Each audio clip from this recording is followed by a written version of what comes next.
Saudara, uji coba rekayasa lalu lintas ganjil genap hingga kontraflow di jalan tol akan dimulai pada tanggal 25 April mendatang. Menteri Perhubungan dan Korlantas Polri menyebut uji coba ini sebagai bentuk sosialisasi untuk puncak arus mudik Lebaran 2022.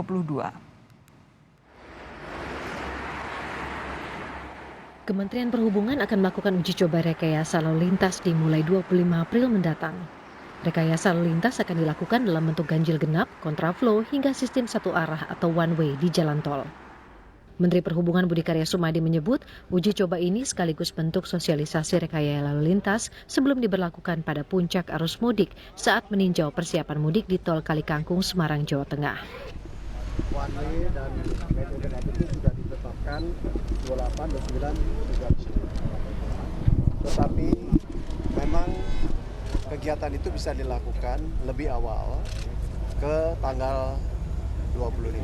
Dari Korlantas sewaktu-waktu untuk memerintahkan kepada jajaran apabila ada instruksi untuk kita akan menerapkan ganjil genap, one way dan segala macam, kita sudah latihkan mereka akan melaksanakan kegiatan-kegiatan secara terukur dengan disiapkan semaksimal mungkin untuk keselamatan dan kelancaran bersama.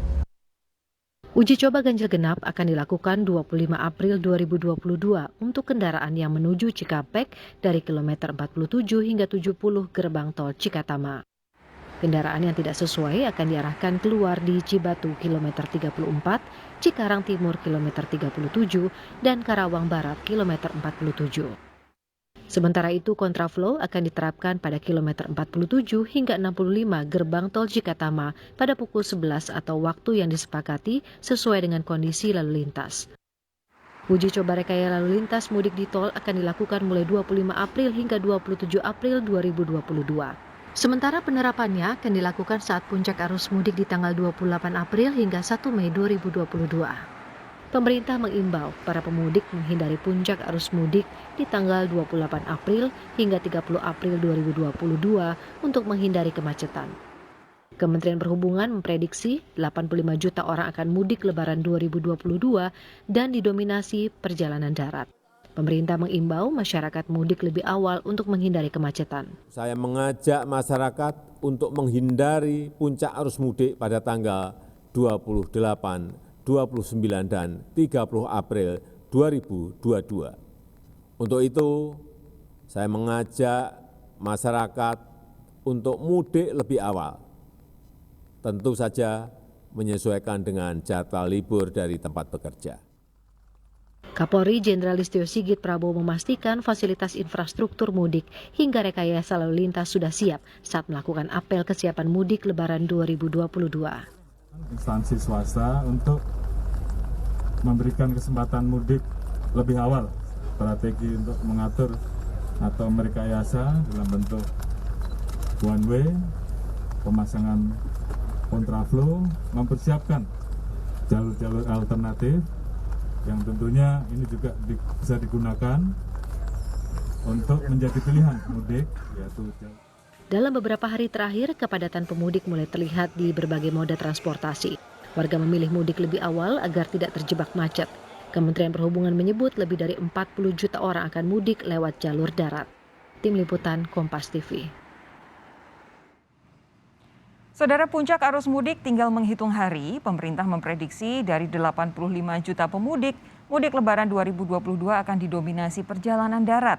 Seperti apa persiapannya termasuk rencana uji coba ganjil genap di tol Cikampek mulai 25 April 2022? Saya berbincang dengan Direktur Jenderal Perhubungan Darat Kementerian Perhubungan Budi Setiadi. Pak Budi, selamat malam. Sehat Pak Budi? Selamat malam Mbak, Alhamdulillah sehat. Alhamdulillah. Oke, langsung ya Pak Budi ya. Ini ada uji coba rekayasa lalu lintas mulai tanggal 25 April mendatang. Apa pertimbangan untuk melakukan rekayasa seperti ini?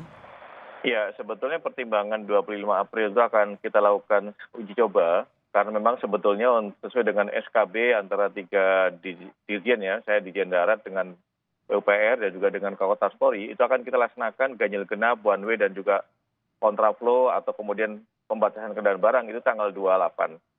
Namun untuk membiasakan masyarakat dan sekaligus uji coba sistem test the water bahwa sistem itu bisa berjalan, itu memang kita akan lakukan dengan ganjil genap dulu sekitar tanggal 28, 26, dengan 27.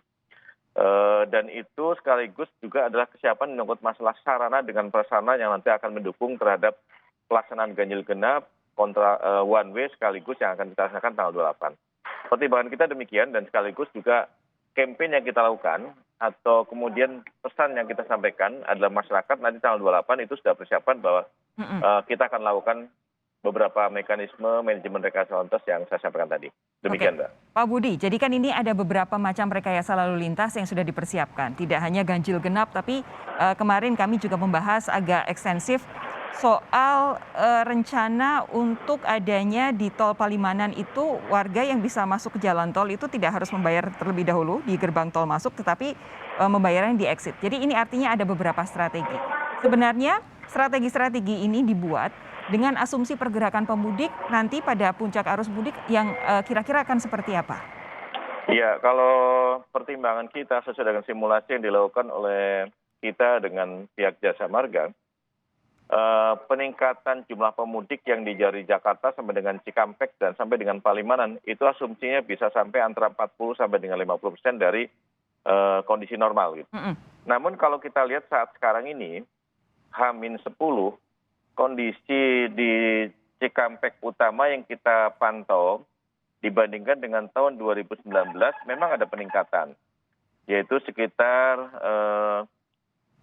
antara 21%. Namun kalau dibandingkan dengan tahun 2021, justru trafik yang keluar dari Jabodetabek dengan 2021 kemarin, H-10 sekarang ini masih belum sebanding, artinya masih ada terjadi penurunan dibandingkan tahun kemarin, H-10. Karena memang di tahun yang lalu kan 10 hari itu mungkin masyarakat nantinya akan ada pembatasan dan kemudian mereka akan curi-curi waktu itu ya? Iya, gitu, betul. Oke, nah ini kan kami meyakini bahwa pasti sudah ada perhitungan yang matang. Tetapi begini, selama ini yang disampaikan adalah rekayasa lalu lintas untuk kendaraan-kendaraan roda 4. Nah, bagaimana pemerintah memfasilitasi pemudik supaya aman ketika mereka memilih kembali ke kampung halaman menggunakan motor atau ada alternatif-alternatif yang disediakan oleh pemerintah? Ya, kalau untuk pemudik sepeda motor sebetulnya dari awal sudah kita sampaikan dan ini tidak hanya tahun 2022 saja. Setiap tahun juga kita selalu menyampaikan kalau bisa masyarakat jangan mudik menggunakan sepeda motor. Namun demikian, rekomendasi yang diberikan oleh KNKT, mudik dengan sepeda motor itu masih memungkinkan visible kalau jaraknya sekitar 3 jam.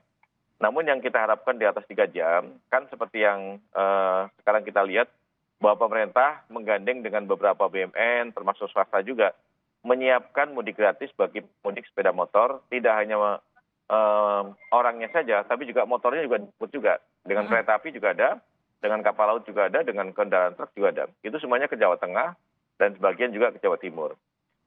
Itu, Mbak. Oke, jadi memang yang pertama masyarakat diminta untuk tidak mudik menggunakan sepeda motor. Kalaupun motor mau dibawa, cari alternatif cara-cara lain supaya orangnya sampai ke kampung halaman dengan selamat, begitupun juga dengan motornya, gitu ya Pak ya? Iya, betul, motornya.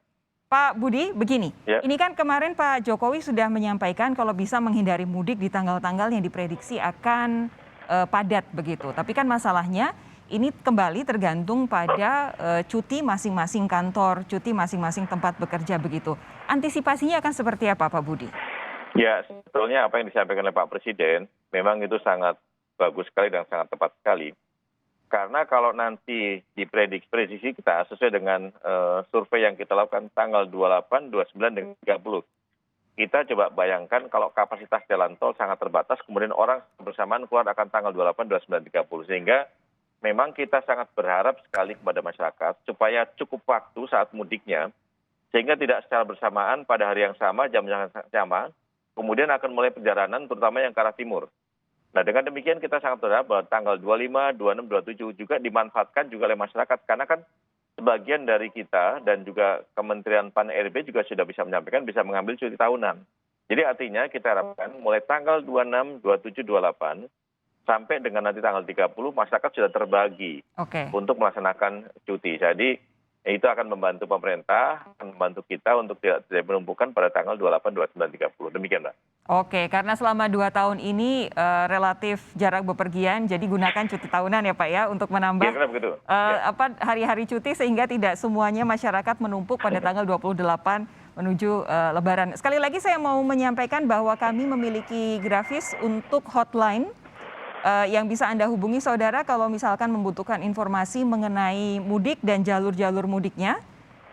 Teman-teman, nah ini dia hotline mudik Lebaran tahun 2022. Ini disediakan oleh Kementerian Perhubungan. Silakan kontak di 151 atau melalui WhatsApp di 0811 9620 9634 atau hotline Posko Pusat Hubla di 0812 8254 1461. Betul ini ya Pak ya?